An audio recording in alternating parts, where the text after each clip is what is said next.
Relationships are built through understanding, and there can be no understanding without effective communication. What is said must be what is heard before understanding can be reached.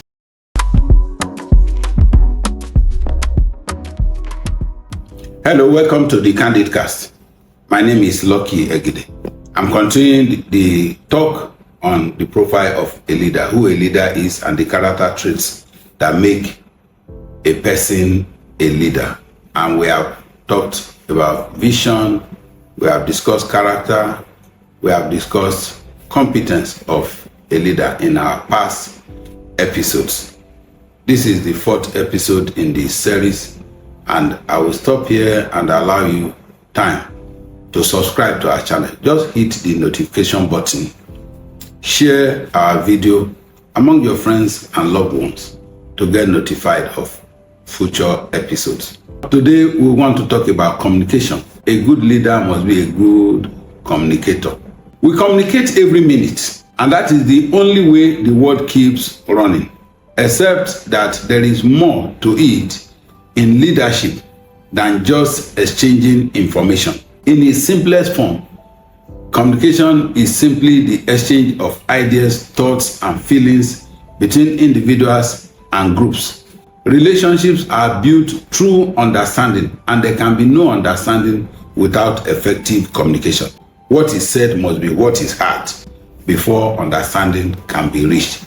The story is told of a group of people who wanted to build a tower that will reach heaven in height. They started the project because they could understand each other. There was effective communication. And the Bible holds that this project they have started can't be stopped unless their communication was disrupted. God confused their language, and the project came to an end. That is how important communication can be. The leader that cannot pass his information cannot mobilize or galvanize performance and productivity. Paul Kagame is an outstanding communicator. A visit to Rwanda will not cease to elate you with amazement about the turnaround from the genocide to the growth trajectory that we see today. Every man in the street of Kigali is carried along.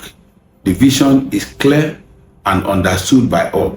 A cab driver knows that he is important to the growth of his country. He welcomes tourists, treats them as gold.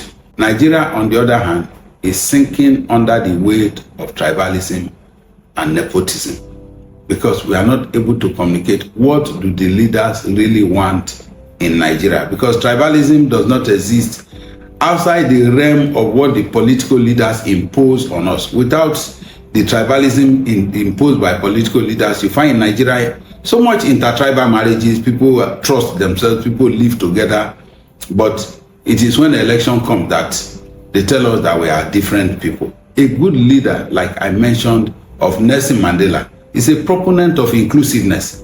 Every tribe and every class of people are needed to drive growth. Aliko Dangote must talk to trailer drivers with respect. He can't do their job, and they are a necessary part of his dream actualization. He cannot take over and begin to drive the trucks. You can't.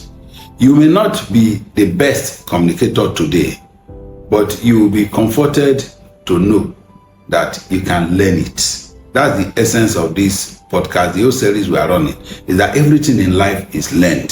So you learn communication like you learn any other thing in life. And to learn it effectively, let's look at some of the practical steps that you can do to become a good communicator. Number 1, you practice active listening. A good communicator is an active listener.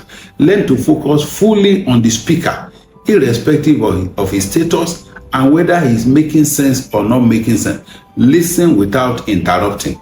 And when you enter the discussion, give feedback to be sure your understanding is same as what is being said. This makes the speaker feel important and ready to take instructions.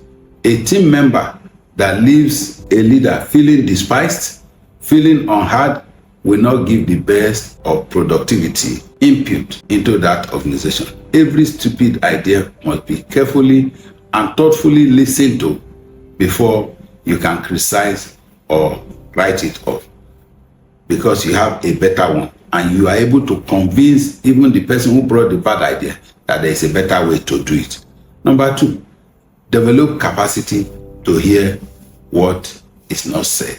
That's what we call understanding body language. This is non-verbal communication.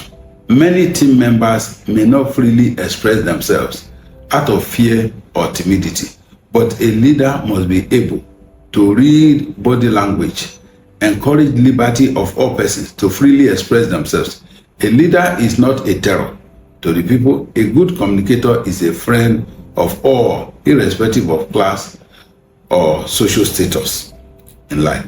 Number 3, a leader must be quick to hear, slow to speak, and slow to anger. This is the quick, slow principle. After listening to both the good and the bad, without showing any anger, no resentment, take time to articulate your thoughts and opinions before you express it clearly and concisely in a way that the lowest class of persons will understand exactly what the leader is saying. Number 4, clarity of words. One of the things I have seen in the legal profession is the need to make your words clear and free from ambiguity. Like when you talk of property, you say situating, lying, and being at a particular location. It is not for the purpose of creating confusion in the mind of anybody, but to be sure everyone is left without doubt as to the location of that property. A good lawyer does not use confusing jargon. Those who do have problems with self-esteem, and they hide behind jargons to bury their deficiency. You do not need the dictionary to understand a good communicator. You have not communicated until you are able to pass your message through. Number 5, accept criticism. A good communicator must be a tolerant person. Tolerate criticism. A person that gets angry when criticized is a fool, as no one can advance without critics. If everyone is clapping for you, you are surrounded by liars. Good leaders look out for those people who will look at them in the face and say, you were wrong at so and so point. Unless you get people who tell you, oh, you are not right at this point, you are wrong.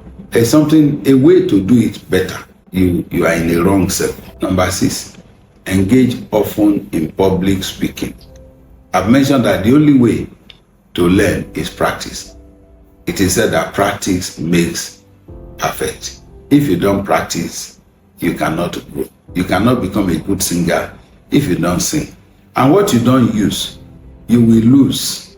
So engage often in public speaking. Find occasion to practice it. Practice makes perfect. If you will be good at anything, including communication, you develop it by doing it often. There are some factors that inhibit communication. Let me talk about a few of them briefly. As much as you want to be a good communicator, you will need to tackle a few inhibitors to achieve your goal. The first I will look at is difference in languages. Language difference can hinder communication. It is good to learn as many languages as you can. There is nothing to lose by knowing or learning another language, but practically you cannot learn all languages. You will have places where you face challenges. Number 2, cultural difference. In non-verbal communication, for example, the Yorubas of the southwest of Nigeria believe respect is communicated when you prostrate to greet an elder or your in-laws. If you go for marriage, they say everybody that came from the man's family must prostrate for the woman's family to show respect.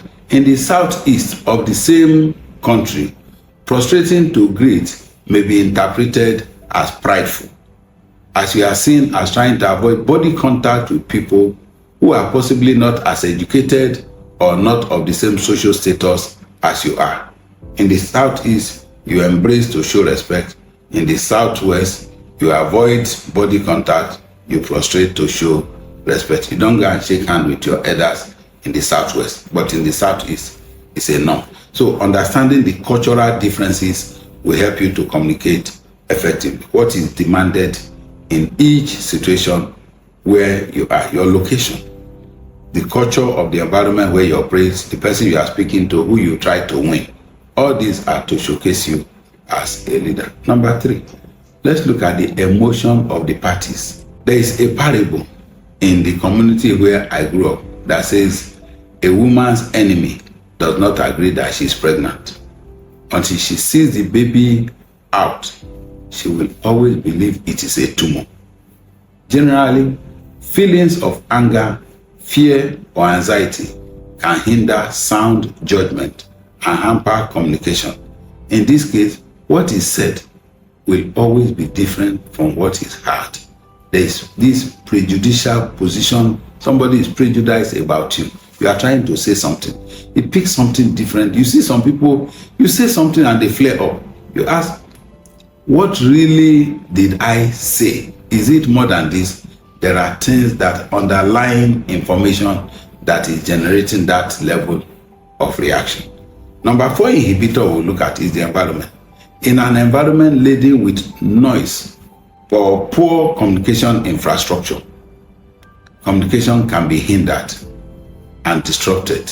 The delivery of the intended message does not go as predicted by the leader because either the environment is noisy or the infrastructure. This happens most of the time when we speak over the telephone. You find, can you hear me? Or I don't hear you. And somebody may pick information that is different from what is being said. Number 5 barrier is the barrier of perception. Preconceived notions about the person or group of persons can hinder communication delivery. He's from so and so tribe. What do you expect? Without even hearing the person, you don't know what he's trying to say. You have written up, he's from so and so religion. Do you expect anything better? These are things that can destroy communication. Number 6, poor listening skill. Just as active listening helps communication, poor listening skill is a killer of communication. I grew up hearing a parable that a person who jumps into a conversation that he did not know where it started from will always run into trouble by his out of point contribution, leading to the payment of a fine of £3. Poor listening can lead to misinformation and misunderstanding. The import of that parable is that you don't judge a matter before you hear it. Don't jump into any communication in the middle. Be patient to hear all sides and pass your own opinion. Thank you for staying tuned to the Candid Cast. Till I come your way again next week, stay blessed.